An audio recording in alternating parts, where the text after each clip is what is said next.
Hi students, JEE mains phase 2 exams ఈరోజుతో complete అయిపోయినాయి. So I hope బాగానే కష్టపడి రాశారనుకుంటున్నాను. సో వాట్ నెక్స్ట్ అనేది మనం ఆలోచిస్తే 1 వీక్లో దానికి సంబంధించి కీ రిలీజ్ చేయడం జరుగుతుంది అనమాట. అఫీషియల్ కీ వస్తుంది. అఫీషియల్ కీ వస్తే మీకు ఎంత పర్సెంటేజ్ వస్తుంది, ఎన్ని మార్క్స్ వస్తాయి దాని నుంచి మనకు ఒక ఐడియా వస్తుంది అనమాట. సో వితిన్ 2 వీక్స్లో మనకి సెకండ్ ఫేజ్ రిజల్ట్ ఇవ్వడం జరుగుతుంది. ఆ నెక్స్ట్ 1 వీక్లో ర్యాంకులు కూడా ఇవ్వడం జరుగుతుంది అనమాట. సో దాని గురించి ఆ విషయాలు ఇప్పుడు వాట్ నెక్స్ట్, ఇప్పుడు ఫేజ్ 2 ఎగ్జామ్స్ అవి కంప్లీట్ అయిపోయినాయి, ఈ రోజుతో కంప్లీట్ అయిపోయినాయి అనమాట. ఇంకా నెక్స్ట్ ఐ థింక్ స్టూడెంట్స్ అంతా EAMCET, TS EAMCET, AP EAMCET రాసేవాళ్ళు, AP EAMCET, TS EAMCET both exams రాసేవాళ్ళు దానికి సంబంధించి వాటి మీద కాన్సన్ట్రేషన్ పెడితే బాగుంటుంది. ఎందుకంటే జేఈ మెయిన్స్కి ఎంసెట్కి డిఫరెన్స్ ఉంది. ఏంటంటే ఆ డిఫరెన్స్, సో ఎంసెట్లో క్వశ్చన్స్ లెవెల్స్ డిఫికల్ట్గా ఉండవు. అంత జేఈ మెయిన్స్తో కంపేర్ చేసుకుంటే క్వశ్చన్ లెవెల్ అంత డిఫికల్ట్గా ఉండదు. కానీ ఇక్కడ టైం ఫ్యాక్టర్ అన్నమాట. టైం బౌండెడ్ ఎక్కువ. ఎందుకంటే జేఈ మెయిన్స్లో మీరు ఒక క్వశ్చన్ 4 మినిట్స్ తీసుకున్నా 45 క్వశ్చన్స్కి ఆన్సర్ చేస్తే అక్కడ మీకు 180 మార్క్స్ వస్తే టాప్ 5 ఎన్ఐటీలో అడ్మిషన్ దొరుకుతుంది. అంటే జేఈ మెయిన్స్కి మనకి టైము బౌండెడ్ కంపేర్ టు ఎంసెట్కి వచ్చేటప్పుడు అంత ఉండదన్నమాట. సో కానీ ఎంసెట్ వచ్చేటప్పటికి టైం బౌండెడ్ 180 మినిట్స్ మాత్రమే ఉంటుంది. 160 క్వశ్చన్స్ ఆన్సర్ చేయాలి. అంటే ఇక్కడ నెగిటివ్ మార్కింగ్ ఉండకపోయినప్పటికీ ఏంటంటే ఎంసెట్లో వచ్చేటప్పటికి మీరు క్వశ్చన్ డిఫికల్టీ లెవెల్ తగ్గుతుంది, కానీ మనం స్పీడ్గా ఆన్సర్ చేయాలి.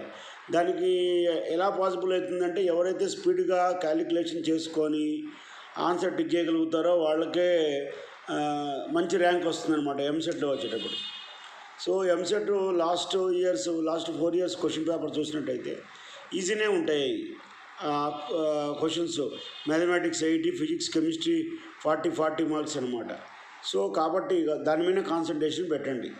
ఎంసెట్ మీద కాన్సన్ట్రేట్ చేసి ఎంసెట్లో కూడా మంచి 1000 లోపు ర్యాంకు, 5000 ఇట్లా టార్గెట్గా పెట్టుకొని దానికి తగ్గట్టుగా మీరు ప్లాన్ చేసుకొని కష్టపడండి. ఎందుకంటే 1 మంతే ఉంది. అది ఈ 1 మంత్, ఈ 30 డేస్లో మీరు మ్యాక్సిమం టైము ప్రిపరేషన్కే పెట్టేసుకొని దాని మీద కాన్సన్ట్రేట్ చేసుకొని హై వెయిటేజ్ చాప్టర్స్ ముందు చేసుకుంటూ ప్లస్ ఫార్ములాస్, ఇక్కడ ఫార్ములా బేస్డ్ ప్రాబ్లమ్సే ఎక్కువ వస్తాయి ఎంసెట్లో వచ్చేటప్పటికి.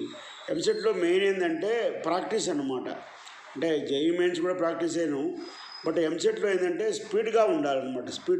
స్పీడ్ అనేది ఇంపార్టెంట్. స్పీడ్ ప్లస్ యాక్యురసీ, కరెక్ట్గా ఆన్సర్ చేయాలన్నమాట. కాంపిటీషన్ కూడా ఎక్కువ ఉంటుంది. సో అందువలన ఇక ఎంసెట్, ఏపీ ఎంసెట్ అయినా టీఎస్ ఎంసెట్ అయినా వాటి మీద కాన్సన్ట్రేషన్ పెట్టండి. వాటిని కాన్సన్ట్రేట్ చేసి ఇంకా ఎలా ప్రిపేర్ అవ్వాలి, ఆ బుక్స్ కూడా ఇప్పుడు నేను కొంతమంది పిల్లలకు సజెస్ట్ చేశాను. Arihant chapter wise previous exams తీసుకోమని చెప్పేసి, దాన్ని ప్రిపేర్ అయితే సరిపోతుందన్నమాట. మీరు చాప్టర్ వైజ్ మీకు సంబంధించి కాలేజీ మెటీరియల్ సంబంధించి ఉంటాయి. కాలేజీ మెటీరియల్స్ కొన్ని ప్రిపేర్ అయినప్పటికీ ఏంటంటే ఈ లాస్ట్ 4 ఇయర్స్ 20, 21, 22, 23 ఈ ఎగ్జామినేషన్ క్వశ్చన్ పేపర్స్, ఎందుకంటే ఆ మోడల్ క్వశ్చన్సే ఎక్కువ వస్తాయన్నమాట.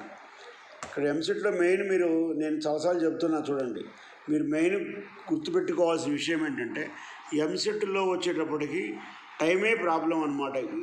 క్వశ్చన్స్ లాస్ట్లో మనం టిక్ చేసి ఏదో ఒక మనకు టైం సరిపోదు. లాస్ట్లో ఒక 10 to 15 క్వశ్చన్స్ మిగిలిపోయినాయి. లాస్ట్ కూడా చాలామంది పిల్లలు చెప్పడం జరిగిందనమాట.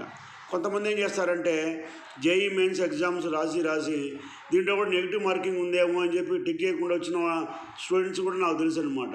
సో కాబట్టి ఎంసెట్ మీరు రాసేది ఎంసెట్ ఎగ్జామ్ గుర్తుపెట్టుకోండి, ఆ విషయం బ్రెయిన్లో పెట్టుకోండి. ప్లస్ ఈ మంత్ ఎండింగ్ నుంచి మీరు ఈ ఎగ్జామ్స్ మోడల్ ఎగ్జామ్స్ రాయడానికి ట్రై చేయండి అనమాట. మీరు రాయాల్సి ఉంటుంది. ఆ ఎగ్జామ్స్ అన్నీ రాస్తే మీకు ఆ టైంలో మనం వితిన్ టైంలో ఎన్ని క్వశ్చన్స్ చేస్తున్నాము అనేది మీకు ఐడియా వస్తుంది అనమాట. సో కాబట్టి గ్రాండ్ టెస్టులు రాయండి.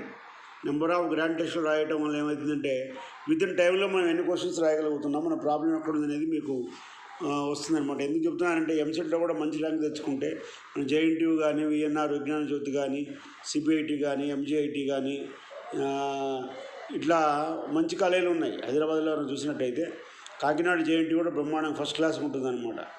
అందులో కూడా మంచి కాలేజీలే ఉన్నాయి. సో ఆ కాలేజీలో అడ్మిషన్ దొరికినా మీకు ఫ్యూచర్ బాగుంటుందన్నమాట. సో కాబట్టి వాటి మీద కాన్సన్ట్రేషన్ పెట్టండి. ఈ 4 years క్వశ్చన్ పేపర్ మాత్రం బాగా చేసుకోండి. ఆ పేపర్స్ కూడా నేను చాలా పేపర్లు చూశాను మ్యాథమెటిక్స్ సంబంధించి.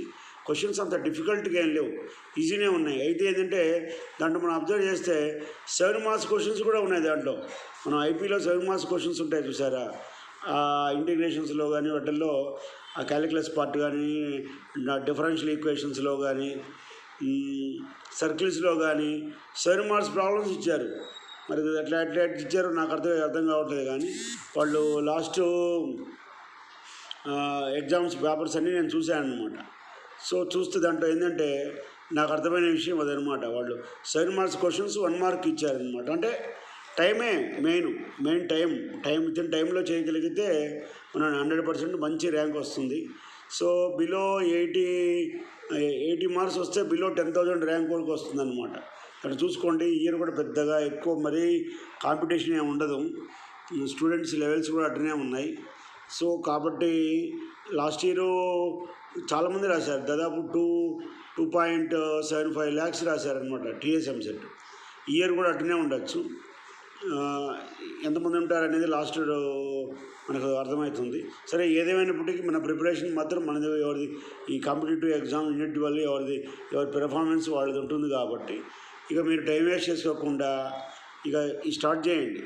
ఈ ఎగ్జామినేషన్కి, ఎంసెట్ ఎగ్జామ్కి ఎలా ప్రిపేర్ అవ్వాలనేది ఇది స్టార్ట్ చేయండి. నేను మీకు దానికి సంబంధించిన కొన్ని టిప్స్ అనేది నెక్స్ట్ వీడియోలో నేను డిస్కస్ చేస్తాను. ఓకేనండి. అందరికీ తెలుగు వారందరికీ ఉగాది శుభాకాంక్షలు. Thank you.